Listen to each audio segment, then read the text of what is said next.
Two men journey to the bars and restaurants of Scandinavia to find amazing beers, always with the same question. Hey, what's on tap? It's time to find out. Welcome to day 14. You know what that means?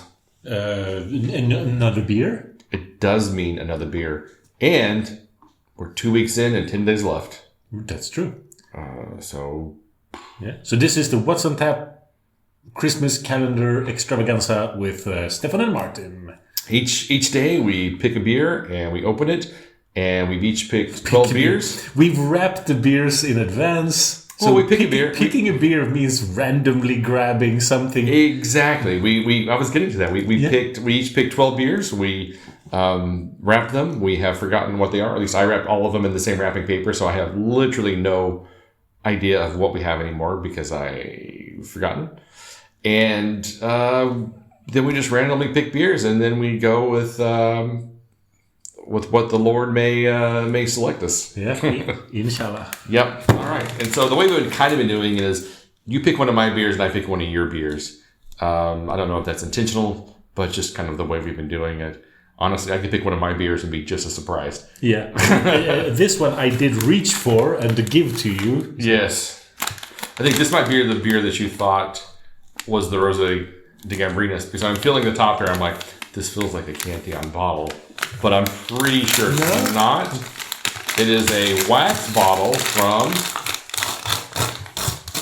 Nerdbrewing. It is a 2016 Index Out of Bounds oak-aged Imperial Vanilla Stout Mulatto edition, which means it had chilies in it. Yes. And it was 1 point kind of spicy. It has 11.6% ABV.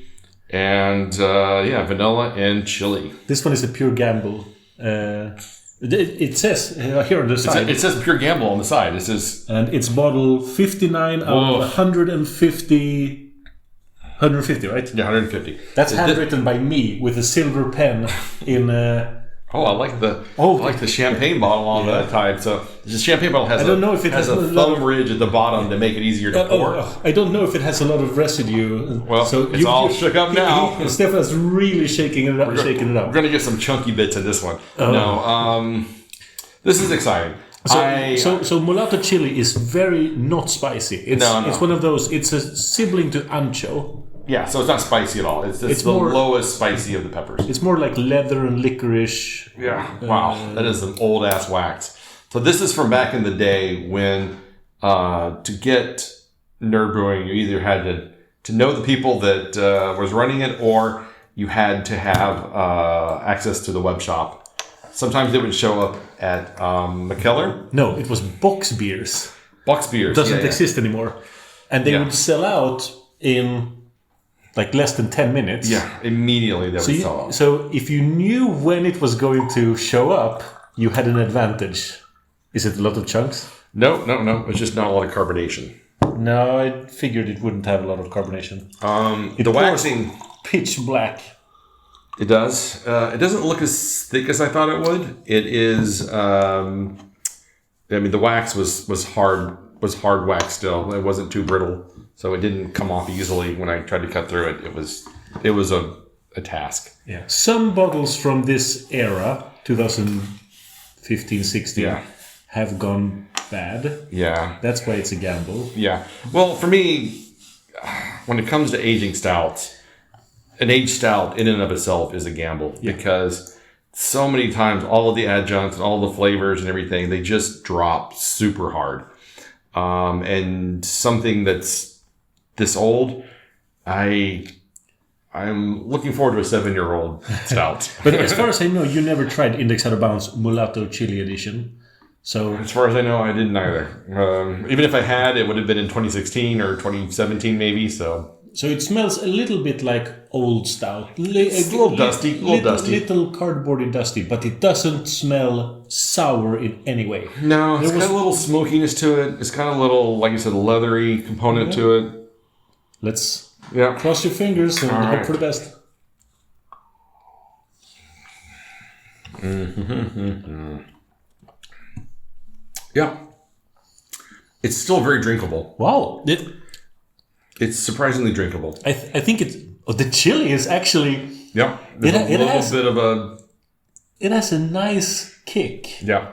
But it's on the, like with anchos, the mulattoes, it's more smoky, leathery chili kick. There's a slight spice, but it goes by really quick. It's almost like a drive-by spice. Yes. If you could show the Doppler effect in spice, it would be this. It was like, more spice.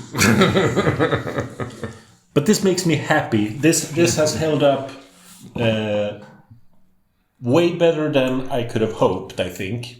It is 100%. 100%. It is definitely on a decline. Yeah. We've tried some old Nerdbrewings off the show, and they have not been great. But this is not a knock on Nerdbrewing. It's more of a knock on how stouts age out, and they don't really age as well as, say, sour beers. Sour beers or saisons, those things, kind of things are they age really well.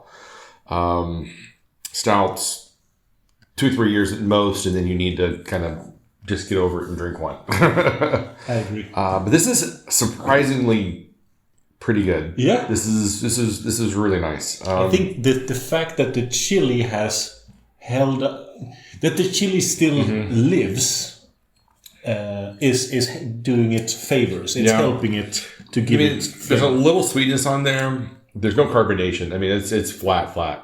So the carbonation is completely dead. The there's a slight vanilla tinge to it. Yeah. Definitely a lot of the heavily roasted malts is still there, so you get kind of this, like I said, leather, licorice, deep roasted chocolate almost kind of flavors, and then you have this nice light spice to it, almost like a small cayenne pepper kick. Yeah, definitely. It builds. At first, you're kind of like, it's not much, but now that I've had 2 or 3 sips of this, it's definitely build. The pepper's lingering a little more as it builds up on the taste buds and the back of the throat. Kind of a chili pepper kind of spice to it, chili powdery kind of spice. It's quite nice. And it's difficult to compare this flavor to how it tasted when it was new. You can't. I mean, that's just impossible. When this series came out, this Index Out of Bounds 2016 series, I think they had 7 different. It was Swedish coffee, Vietnamese coffee, mulatto chili. There were other several variations. And they've used mulatto chili in several of their beers around this time. Because I remember, even if I haven't tried this Index Out of Bounds, I've tried another one of their beers with mulatto chili. Yeah, a previous year from this, they had Else If. I think that's what I tried. Yeah. Then there was a mulatto chili version, and also a chipotle. Yeah. But what really hits me here is the way Nerdbrewing stouts have changed. This is quite sweet, and it was really sweet when it was new. Newer Nerdbrewings, recent Nerdbrewings are much more heavily roasted. So they backed off on a lot of the sweeter angles of this. Yeah, but that could also just be going with the flow of how other craft brewers are doing it. But when these came out, they were pure fire. Not in a chili sense, but in a rating sense. They were the best stouts in Sweden. Yeah. With no competition. Yeah. No, I remember when Nerdbrewing was, especially back in this time, 2015 to 2018, kind of. Yeah. They were they were super hard to get. And when you got one, you were like, holy grail. It was like Nirvana, kind of. But this holds up exceptionally well. I'm really surprised at how good this is. It's still a very, very solid beer, better than a lot of stouts that I get from breweries these days.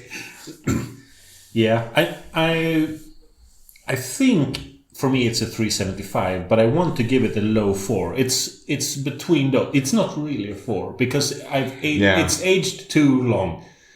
You're right, it's not really a 4. It's a strong 3.75. It's a 4 in that it's like a 4+ in that it's held up extremely well, and you're still getting these, like if you were to blind taste this, you would still get the chili, and you would get the vanilla, and you would still get a lot of the flavor profile that you don't get from a lot of new beers that come out. Right. The fact that it's held this well is a real testament to the beer and to the brewers at the time. But you're right. As a beer, I still have to give it like what it is, and that's a 3.75 as well. Yeah. Yeah. The cardboard dustiness has peaked its head, but we've tried newer, like we've tried stouts released after this that were just pure undrinkable wet cardboard. Yeah. Yeah, and you don't get like that raisin kind of old stout flavor as well. It still tastes real, quite fresh. Like I said, if the carbonation had been there, this would have been amazing. But right as it is, it's a little flat, so it doesn't have a little bit of that oomph that would push it over the top. But yeah, still an incredible beer. Super glad you brought this. Very exciting. So this vintage 2016, that's when I helped Nerd Brewing the most. So for this, I know I wrote all the numbers in silver pen. I might have waxed. Let's say I waxed 30% of the bottles. And these labels are hand glued onto each bottle. They're not put on with a labeling machine. I completely believe that. It was a really homebrew process back in the day. I remember. This one has a tilt of maybe 5 degrees off. Yeah, you can tell somebody was probably not very good at their job when they did this. Oh, this is very straight for hand gluing on them. Right. But it's obviously not done with the labeling machine. It was it felt like such an underground renegade operation. One person glues, next person dips, next person writes, whatever. Like, well, that's cool. A lot of fun. Yeah. Memories. I'm glad it held up, and I'm glad you enjoyed it. I did quite a bit. Well, let's wrap it up. So this was what are we at, day 14? Yeah. Perfect. So until next time, keep drinking it, dum-dums.